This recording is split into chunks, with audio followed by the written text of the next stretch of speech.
Hi hello every one. இப்போ நம்ம பார்க்குற புடவை பட்டர்ஃப்ளைல பார்த்தீங்கன்னா ஃபுல் ரெட் கலரில் முந்தி ஃபுல்லாமே பார்த்தீங்கன்னா பட்டர்ஃப்ளைல ரெடி பண்ணியிருக்கோம். ஸோ இதோட ப்ளவுஸ் பார்த்தீங்க அப்படின்னா பியோர் ரெட், ஓகேவா, திக் ரெட்ல இருக்கும். புடவை ஃபுல்லாமே பார்த்தீங்க அப்படின்னா இந்த மாதிரி ஃபுல் ரெட்ல பட்டர்ஃப்ளை பார்த்தீங்கன்னா பட்டர்ஃப்ளை வித் ஸ்டார். ஸோ இது பார்த்தீங்கன்னா கிறிஸ்டின் இப்போ பார்த்தீங்க அப்படின்னா இந்த கிறிஸ்மஸ் வரதுக்காக இந்த ஸ்டார் வித் பார்த்தீங்க அப்படின்னா பட்டர்ஃப்ளை கொடுத்துருக்கோம். இதில் கலர்ஸ் அண்ட் டிசைன்ஸ் பார்த்தீங்க அப்படின்னா எக்கச்சக்கமாக இருக்குது. அதில் ஒவ்வொன்றா டிஸ்பிளே பண்ணுற பாருங்க. ஸோ இதெல்லாமே பார்த்தீங்க அப்படின்னா mile blue colour and Ananda colour and pink colour. So and பார்த்தீங்கன்னா பால் கிரீன் கலரு. அனதர் ஒன் பார்த்தீங்க அப்படின்னா ஆனந்தா ப்ளூ கலர்னு சொல்லுவாங்க. ஸோ இது ஃபேவரட் கலரு, ரொம்ப மூவ் ஆகிற கலரு.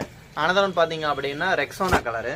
ஸோ இந்த மாதிரி பார்த்தீங்கன்னா எக்கச்சக்கமான கலர் இருக்குது. ஸோ உங்களுக்கு இதில் எந்த புடவை வேணுனாலும் நீங்கள் ஸ்க்ரீன்ஷாட் எடுத்து வாட்ஸ்அப் மூலியமாகவே கேட்டுக்கலாம். ஸோ இதில் பார்த்தீங்கன்னா சிஓடி மாதிரி நம்ம ஃபாலோ பண்ணுறதில்ல, ஆன்லைன் பேமெண்ட் மட்டும்தான் கொடுத்துட்ருக்கோம். ஸோ உங்களுக்கு எந்த புடவை வேணுனாலும் நீங்கள் கலெக்ஷன்ஸ்